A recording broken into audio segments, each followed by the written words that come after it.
नमस्कार आज्ञा जय जगन्नाथ जय माँ सारला आपन जानी आम ओडिशा हूँ असुमारी कीर्तिराज रे भरा एक राज्य सब उत्कृष्ट कलार देश बोली आम ना उत्कल आ उत्कल माटी आउ गोटे जिला हूँ सबुठार छोटिया जिला जगतसिंहपुर जिला ताहा आपन जानी आम जिले में बा उत्कल माटी अनेक कीर्तिराजी रही कला भास्कर्य संस्कृति नृत्य संगीत जात्रा दासकाठिया पाला केते कौन जिनस रही ताकू नहीं कि आम जिला सबुठू माने प्रमुख भूमिका भी ग्रहण करे सब कलात्मक दृष्टि जगतसिंहपुर कहले धान मीन पानर देश एठी एसबू मुख्य ता सहित एठी सारला दास जन्म होइकी महाभारत लिखी माँ सारला पीठ रही एठी आमर गोरखनाथ ठाकुर मंदिर रही भारतर अन्यतम प्रमुख बंदर पारादीप बंदर आम राज्य माने आम जिले में रही आम ओडिशा राज्य में रही एसबू को लेकिन देखो गोटे जिनस आपको कहूँ चाहिए एति जे आमर विभिन्न विभाग रे काम सब हुए जमती कि नृत्य संगीत है दासकाठिया पाला है लोक संगीत लोकगीत है विद्यालय महाविद्यालय स्तर में विभिन्न प्रतियोगिता हुए किंतु इतिहास और ऐतिह्य को लेकिन प्रायतः आलोचना कौन सी जगह आम देखा पाऊना माने वास्तव क्षेत्र में देखिले केवल महाविद्यालय और विश्वविद्यालय स्तर में इतिहास विभाग में जहाँ किसी सेमिनार हुए से सब हो ना ग्राउंड लेवल में देखले किसी हुए ना एसबू को आखि आगे रखी आम किसी उत्साही युवक स्थिर कलु जे आम जगतसिंहपुर ऐतिह्य पदयात्रा ना एक अनुष्ठान करवा एवं यही अनुष्ठान आम माटी को ओह्ल विभिन्न स्थान को जाई से जगह आमर जहाँ सब ऐतिहासिक कीर्तिराजी रही से सब सम्यक आलोचना करवा से सब को देखा एवं पाखर थी ऐतिह्य मध्यम इतिहास को जाना आपको आखि आगे रखिकी आम जगतसिंहपुर ऐतिह्य पदयात्रा ना एक अनुष्ठान कलु एवं विगत वर्ष 2025 मसीहा फेब्रुआरी मास 4 तारिख रे बागदेवी पीठ माँ सारला पीठरे जो दिन कि बाणी आराधना दिवस बा सरस्वती पूजा थिला से दिन आम प्रथम ऐतिह्य पदयात्रा बा जगतसिंहपुर हेरिटेज वाक्स आरंभ करथिले जहाँकि से दिन सबुठ भल भाव आमर प्रथम माने संस्करण बा प्रथम अध्याय जगतसिंहपुर ऐतिह्य पदयात्रा होता एवं सारला ठाकुराणी पीठरे प्राय 35 जन रु अधिक युवक वयस्क लोक प्रज्ञा लोक ज्ञानी गुणी लोक सम्मिलित होते प्रथम ऐतिह्य पदयात्रा एवं आम से दिन आमर जगतसिंहपुर ऐतिह्य पदयात्रार प्रथम संस्करणटी आरंभ करथिले इतिमध्य आमर 12टी संस्करण अनुष्ठित हो सारानी एवं प्रथम अधिवेशन आमर जगतसिंहपुर मंदिर सारला मंदिर आरंभ होता। नमस्कार जय माँ सारला जगतसिंहपुर ऐतिह्य पदयात्रार द्वितीय संस्करण कुंडेश्वर ग्राम त्रिलोचनेश्वर मंदिर में अनुष्ठित होता यहीठारे ऐतिह्य प्रेमी मैंने सोमवंशी और भौमकर शासन समय ऐतिह्य कीर्तिराजी परिदर्शन करते तापर ऐतिह्य प्रेमी मैंने सठलपुर ग्राम में पहुँची सेहीठारे सिद्धेश्वर मंदिर अजैकपाद भैरव एवं सप्तमातृका मंदिर परिदर्शन करते।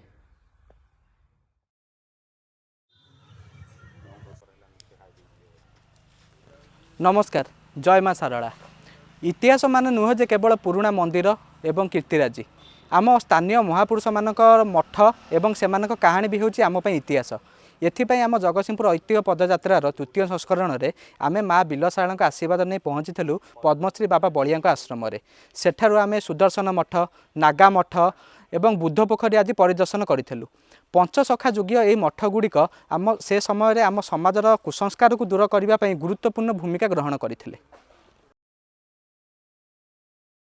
आम चतुर्थ संस्करण में आम पहुँचलु तीर्तोल ब्लॉकर विभिन्न ऐतिहासिक स्थान में प्रथम आम पहुँचलु परशुराम क्षेत्र तीर्थ मठरे सेठारे विरल परशुराम मूर्ति अच्छी जहाँकि अनुमानिक नवम शताब्दीर यह मंदिर परिसर में आम सूर्य मूर्ति माँ चामुंडा मूर्ति एभली विभिन्न मूर्ति देखा पाऊ यह मठ परिसर में एक संग्रहालय आम देखा पाऊ माँ चामुंडा विरल मूर्तिटे यह शिवंकर अंधकार बध करुवा एक विराट मूर्तिटे एवं महिषामर्दिनी मूर्तिटे यापर आम जा पहुँचलु गराम ग्राम माँ भगवती मंदिर में सेठारे माँ भगवती अष्टभुजा मूर्तिर दर्शन करूँ से मंदिर सम्मुख में एक विराट विष्णु मूर्ति अच्छी जहाँकि नागा बाबा ना परिचित किंतु से होचन विष्णुकर एक पद्मपाणी मूर्तिटे यापर आम समस्त श्रीरामपुर स्थित ଏକ ଯକ୍ଷ ମୂର୍ତ୍ତିର ପରିଦର୍ଶନ କରିଥିଲୁ ଏବଂ ପରିଶେଷରେ ଛତା ମଠ ଠାରେ ପ୍ରସାଦ ସେବନ କରି ଚତୁର୍ଥ ସଂସ୍କରଣୀଟିକୁ ସମାପ୍ତ କରିଥିଲୁ।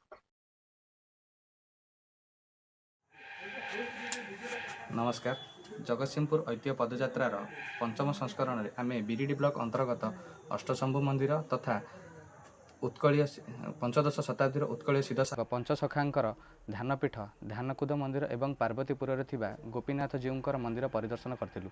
एठारे थिबा अष्टशंभु मंदिर जहाँकि प्राचीन एक मंदिर अवशेष उपर निर्मित एक मंदिर एवं एठारे थिबा ध्यानकूद मंदिर जहाँकि एक नवनिर्मित मंदिर होइथिले मध्य स्थानीय अंचल यार ख्याति कहीं केते। सेहीपरि पार्वतीपुर थिबा गोपीनाथ जीउंक विग्रहटी एते कमनीय एवं देखा सुंदर एवं दिव्य। नमस्कार जय मां सारला जगतसिंहपुर ऐतिह्य पदयात्रार षष्ठ संस्करण पंचपल्ली ग्राम ग्रामेश्वर महादेव मंदिर में अनुष्ठित होता। यहीठारे ऐतिह्य प्रेमी माने ऐतिह्य कीर्तिराजी दर्शन करने सह पुराण जुगर गर्ग ऋषि द्वारा प्राण प्रतिष्ठा होता शिवलिंग परिदर्शन करते। तापर ऐतिह्य प्रेमी माने पाखरे थिबा गणेशपुर ग्राम एक 100 वर्ष पुरातन प्राथमिक विद्यालय परिदर्शन करते।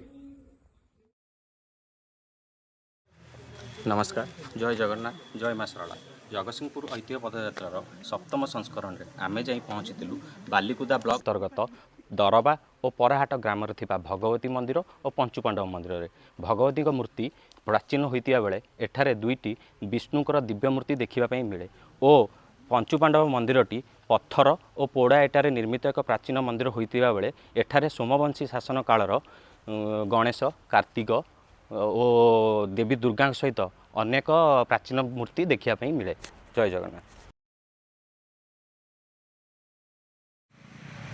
जय जगन्नाथ आम अष्टम पदयात्रा आम पहुँची कुष्टिमल्लिकापुर ग्राम ईशानेश्वर शिव मंदिर मंदिर थिबा शिलालेख अनुसार यही मंदिरटी गजपति कपिलेन्द्र देव भूमिदान करथिले। यही मंदिर रे प्राचीन नवम शताब्दी और दशम शताब्दी चामुंडा उमा महेश्वर भैरव और गणेश और पार्वती मांकर प्राचीन मूर्ति अच्छी। नमस्कार जय जगन्नाथ जय मां सरला आज आम नवम ऐतिह्य पदयात्रा आम प्रथम कवि वीरकिशोर मूर्ति माल्यार्पण कर हस्ततंत्र ग्राम बड़बाग परिदर्शन करथिले। यापर आम महापुरुष सिद्धबारंग गोसाई पीठ परिदर्शन कर ऐतिह्य पदयात्रा शेष करूँ। जय जगन्नाथ।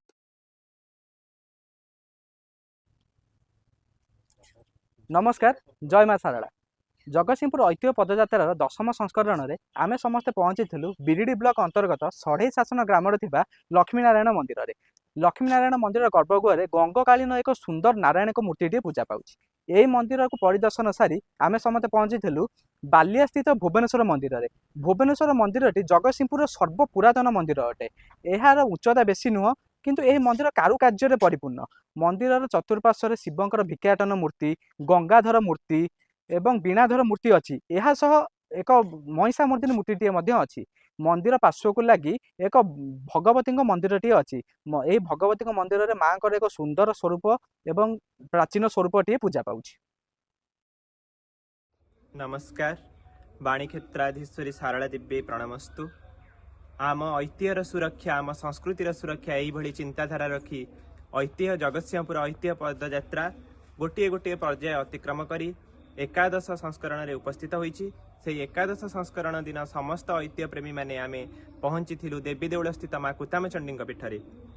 सेठारे संभवतः 1617 मसीहार प्राचीन मंदिर को दर्शन करने सहित मंदिर अनेक गुड़िए प्राचीन विग्रह दर्शन करूँ। सर्वशेष समस्त ऐतिह्य प्रेमी गर्भगृह विराजिता दशभुजा अष्टम शताब्दीर दुर्गा विग्रह दर्शन पूर्वक मातृप्रेम मुग्ध हो जाते। यापर मंदिर पूजक एवं स्थानीय लोकों सहित मंदिर ऐतिह्य विषय चर्चा होता। मंदिर पर्वपर्वाणी माँ जानी यात्रा विषय में चर्चा होता। सर्वशेष अमृत तुल्य माँ प्रसाद सेवन पूर्वक आमर एकादश संस्करण भलरे भलरे संपूर्ण होता। जय मां शारला। नमस्कार आउ थे आपण पाखे आसी पहुँचली आमर जगतसिंहपुर ऐतिह्य पदयात्रार द्वादशतम अध्याय बा वर्षकर गोटे वर्ष भितर आमर जी अभिव्यक्ति रहा जी अनुभूति रहा आम वर्ष शेष ବା 12ତମ ଅଧ୍ୟାୟ ବା ଆମେ ଦ୍ୱାଦଶ ସଂସ୍କରଣ ଜଗତସିଂହପୁର ସହରର ସୋମନାଥ ହାଟରେ ଥିବା ସୋମନାଥ ମନ୍ଦିରକୁ ଯାଇଥିଲେ। ଯେଉଁ ମନ୍ଦିରଟାକୁ କୁହାଯାଏ ଯେ ଏଇଟା ମୁଚୁକୁନ୍ଦ ସୋମନାଥ ମନ୍ଦିର ବୋଲି କୁହାଯାଏ, କାହିଁକିନା ସୋମନାଥରୁ ଗୁଜୁରାଟ ସୋମନାଥରୁ ଜଣେ ସିଦ୍ଧ ସାଧକ ମୁଚୁକୁନ୍ଦ ଗୋସାଇଁ ଆସିଥିଲେ। ସିଏ ଆସିକି ପୁରୀ ରଥଯାତ୍ରା ସମୟରେ ଆସିଥିଲେ ଏବଂ ସାଙ୍ଗରେ ସୋମନାଥରୁ ଗୋଟେ ଶିବଲିଙ୍ଗ ସେ ସାଥିରେ ଆଣିଥିଲେ ଏବଂ ପରବର୍ତ୍ତୀ ସମୟରେ ଯେତେବେଳେ ଆମର ପଞ୍ଚସଖାଙ୍କ ସହିତ ତାଙ୍କର ସଂସ୍ପର୍ଶରେ ଆସିଲେ, ତାପରେ ସେ ଓଡ଼ିଶାରେ ହିଁ ଏବଂ ଏଇ ଜଗତସିଂହପୁର ମାଟିରେ ରହିବା ପାଇଁ ସ୍ଥିର କଲେ।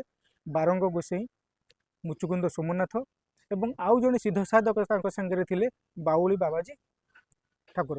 ଏ ତିନି ଜଗତସିଂହପୁରରେ ରହିଲେ ଏବଂ ସୋମନାଥ ମୁଚୁକୁନ୍ଦ ସୋମନାଥ ଯିଏ ଆଣିଥିଲେ ଶିବଲିଙ୍ଗଟି, ସିଏ ଆଣିକି ଅଳକା ନଦୀ କୂଳରେ ଏଇ ଶିବଲିଙ୍ଗଟି ରଖିଦିଅନ୍ତେ, ସେଇ ଜାଗାରେ ଶିବଲିଙ୍ଗ ଆଉ ଉଠିଲେ ନାହିଁ ଏବଂ ସେଠାରେ ତାଙ୍କର ଗୋଟେ ମନ୍ଦିର ପ୍ରତିଷ୍ଠା କରାଗଲା, ଯେଉଁ ମନ୍ଦିରଟା କି ଆଜିକି 500 ବର୍ଷ ପୁରୁଣା ହେବ।